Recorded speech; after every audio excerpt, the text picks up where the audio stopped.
Je donne un micro, ça te va? Ça marche. Super. Bonjour Rémi Moderne, comment vas-tu? Ça va pas mal du tout. Je sors de conférence. J'étais en train de parler d'où venait l'argent dans les animés. D'accord. C'est une conférence qui a bien marché. On a parlé de l'économie de l'animation japonaise, qui finance les projets. Et ça a l'air d'avoir bien plu. Et je pense qu'on a découvert plein de choses ensemble. D'accord. Le thème de cette année, c'est utopie-dystopie. C'est quelque chose qui te parle? Ah, bien sûr, oui.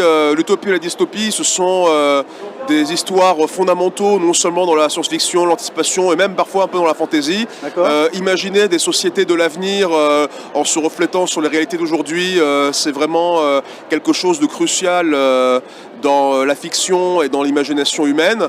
Et je pense qu'honorer ça dans ce festival, c'était une idée judicieuse, surtout quand il s'agit des univers geeks et pop culture. D'accord. La dernière fois qu'on s'est aperçu, c'était à la Japanante. Et on avait l'occasion de découvrir ton application que tu as développée avec l'équipe. Ouais. Tu peux nous en parler un petit peu? Oui, l'application dont je fais la promotion, ça s'appelle Tsubomi. Tsubomi, c'est une maison d'édition fondée par mon ami Yacine Lalmi avec moi et sa sœur Myriam pour le soutenir. Ensemble, on a fondé Tsubomi pour proposer des mangas 100% originaux, faits par des auteurs japonais que nous avons directement démarchés, ce qui veut dire que toutes nos productions sont vraiment originales à Tsubomi. Il n'y a pas d'achat de droits de manga auprès des grosses maisons de presse ou d'édition japonaises. Pour le coup, nous avons démarché nous-mêmes des auteurs qui travaillent pour nous et qui sont publiés chez nous. Et cette application est disponible sur iOS et Android avec un abonnement qui est beaucoup moins cher que d'acheter un tome de manga en magasin. Vous pouvez lire une dizaine, bientôt douzaine de titres, avec déjà plusieurs chapitres de sortie sur des genres très différents. Vous avez de l'action, de la science-fiction, de l'horreur, de la romance, du drame. Vous avez vraiment énormément de genres très différents. Et il y en aura pour différents types de goûts. On accueille les gens qui sont éclectiques, qui ont des goûts vraiment variés. Et on espère que l'expérience de lecture saura vous plaire. Et très bientôt peut-être, on fera aussi de l'édition papier sur un des mangas de notre catalogue. Extra. Les artistes qui souhaiteraient éventuellement se retrouver sur cette application, comment ils peuvent vous contacter pour que vous puissiez voir avec eux si c'est possible ou pas?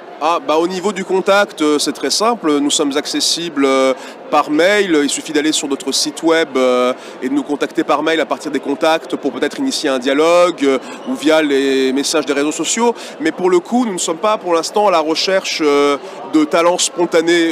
Nous sommes comme dans un magazine. Nous avons une démarche éditoriale sur laquelle nous repérons et contactons directement les talents qui nous intéressent.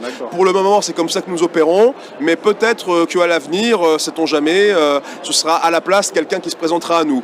En tout cas, en attendant, c'est nous qui allons chercher des auteurs que nous avons appris à connaître, que nous aimons bien. En l'occurrence, Yacine, c'est lui qui connaît la plupart des auteurs à titre personnel, à titre amical. Il a voyagé à travers le Japon pendant plus d'1 an et ça lui a donné l'occasion de rencontrer ces auteurs talentueux et de dialoguer avec eux. C'est pour ça qu'on les a invités à nous rejoindre sur Tsubomi.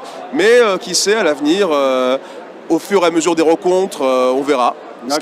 Qui sera au bord du navire. D'accord. Dernière question, l'Angers Geek Fest, c'est la première fois que tu viens? C'est la première fois, oui, que je fais une convention à Angers, il me semble.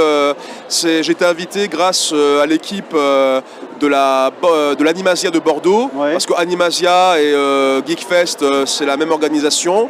Et je m'entends très bien avec les personnes qui organisent l'événement, j'ai des bons contacts. Et je suis très heureux qu'après Bordeaux, il m'a invité ici. J'ai eu l'occasion de visiter un petit peu Angers et c'était fort agréable. J'ai pas eu l'occasion de voir beaucoup cette ville, mais le peu que j'ai vu, j'ai bien aimé. Et j'aimerais pouvoir la revisiter encore, peut-être pour l'année prochaine, s'ils veulent encore de moi. Voilà. Ton avis, ça a une bonne ambiance, ça se passe bien pour toi? Bien sûr, l'ambiance des conventions, c'est... Moi, vous savez, je suis quelqu'un de très réservé, de très casanier, j'aime bien le silence, la tranquillité, et les conventions, c'est beaucoup, d'émulation, c'est bruyant, ça va partout, donc forcément, ça me fatigue vite. Mais de l'autre côté, c'est une activité occasionnelle, et il faut savoir apprécier les occasions différentes. On rencontre des personnes costumées en personnages imaginaires, de façon affectée avec beaucoup de talent, les costumes. On peut rencontrer différents auteurs, des jeunes créateurs, des nouveaux talents. Et quand on est chez Tsubomi, on aime bien découvrir les nouveaux talents, bien sûr. On découvre aussi des éditeurs, même institutionnalisés ou indépendants. Et c'est juste agréable par moment d'être en communion avec des personnes qui partagent les mêmes centres d'intérêt et la même passion pour l'imaginaire. Donc voilà, une expérience de convention comme il y en a beaucoup, bon enfant, inclusive et qui fait travailler l'imagination. Ok, merci beaucoup pour ce moment. Je te souhaite un très bon festival et puis peut-être à l'occasion. Et pareil pour toi. Merci, à bientôt. Plaisir, à bientôt. Merci.